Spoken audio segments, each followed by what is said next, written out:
Hi guys! So today we are going to be talking about an artist named James Rizzi. He is an American pop artist from New York City, and a lot of his artwork is actually inspired by the city. And so I'm going to show you a couple examples of his artwork, and then we'll talk about it a little bit and get started. This is James Rizzi. He lived from 1950 to 2011 and primarily resided in New York City. He based most of his artwork on the city itself, making it colorful and vibrant just like the city. We're going to use his paintings as inspiration for our artwork. James Rizzi also got to design things like cars and buildings based on his artwork. All right, guys, so we're going to start drawing our James Rizzi inspired cities. And so we're going to make 2 layers of buildings because cities have a lot of buildings in them. And so to create our buildings, we're going to use a variety of different shapes. So we can start, I'm going to use a Sharpie marker so that you can see, but I would recommend that you use a pencil in case you make a mistake. So we can start, maybe I'll start with just a plain rectangle building. And I'm using the edges of my paper as some of the lines for my buildings too. Maybe this next building will have a rounded top and come down. Maybe this one will have a triangular top.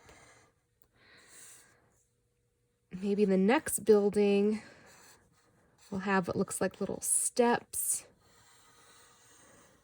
And then it looks like I'm not going to be able to fit a whole building here, so I'm just going to make part of one, and I'll do just the corner of a rectangular building.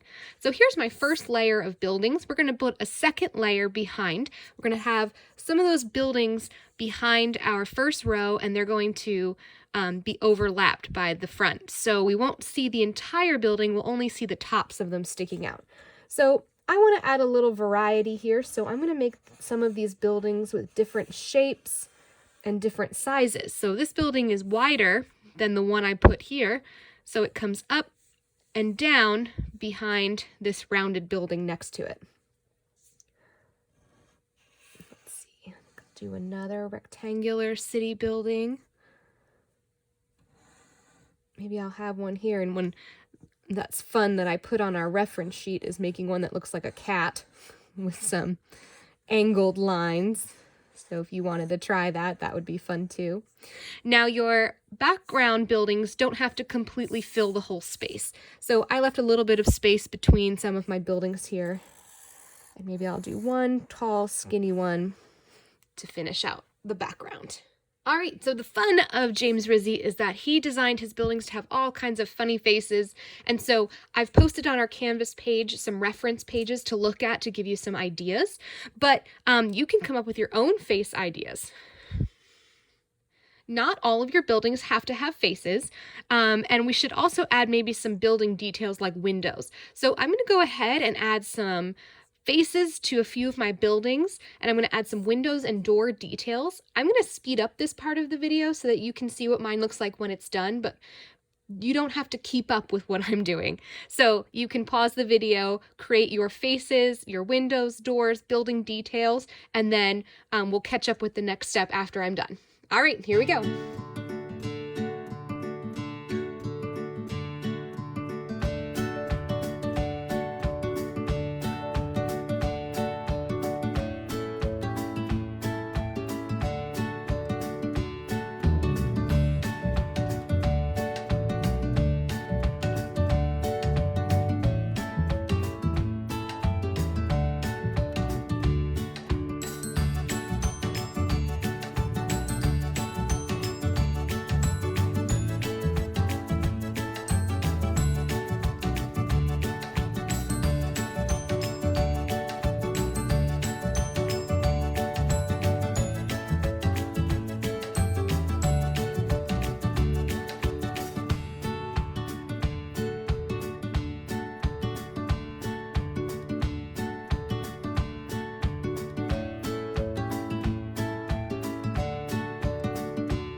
All right, guys, so I'm done creating my James Rizzi cityscape with the faces and the details on my city buildings. So all of my buildings are a little bit different. I tried not to repeat any of the same exact faces because James Rizzi has a lot of variety in his designs as well. So now that I'm done with the details, I'm going to start adding some color. So if you would like to color yours in using crayons, you could do that. You could use markers or colored pencils to color in, or you could mix up and use a whole bunch of different supplies. One way I want to show you that's kind of cool to color things in, if you have washable markers at home and a paintbrush and some water, you can make it look like you watercolor painted your cityscape without actually having watercolors at home. So let me show you how that works. All right, so I think I actually might start by coloring in some of the small details with crayons first. That way I can make sure that they don't get painted over when I do my little marker trick. So I'm going to go ahead and color in some of these details.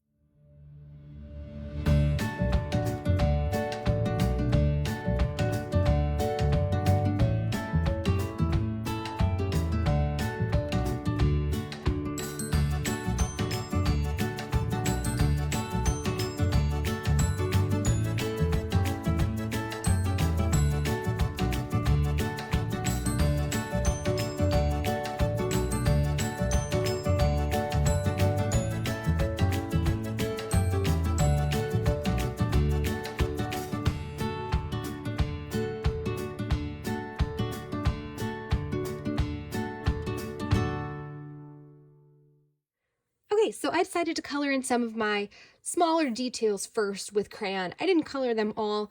It's okay with me if I do a little bit of the marker trick over some of the small details, but I wanted a few to stand out with different colors. So here's how it works. You need to have washable markers, so Sharpie markers would not work for this. What we can do is take some color. I like to color around the outside edge, sort of outline my buildings.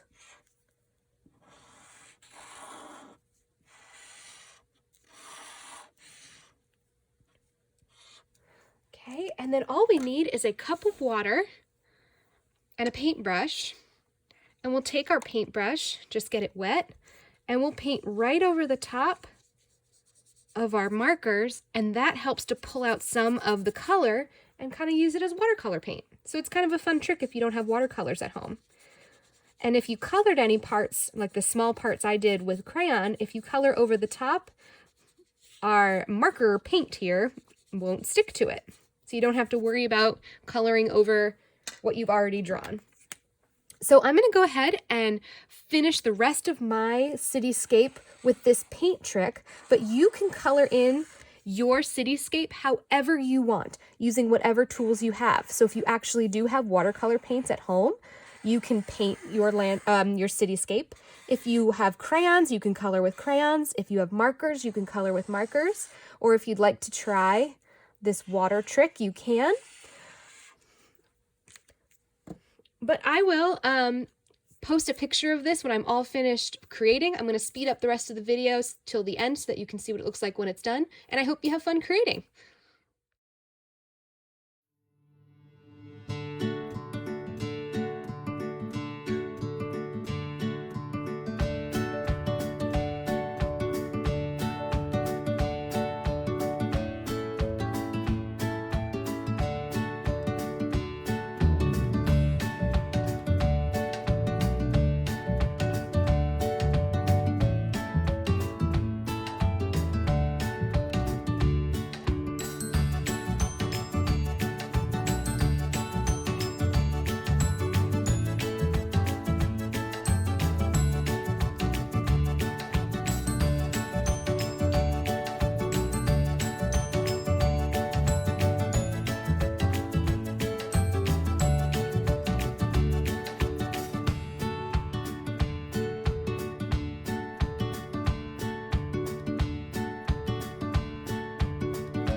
I hope you guys enjoyed making your James Rizzi inspired cityscape. I hope to be able to see what you've created, so if you'd like to submit a picture of it here on Canvas using the Submit Assignment button, that would be great. Or you could bring it to school for next time we have art and you could show it to me. All right, guys, have a great rest of your week. I hope you had a great time.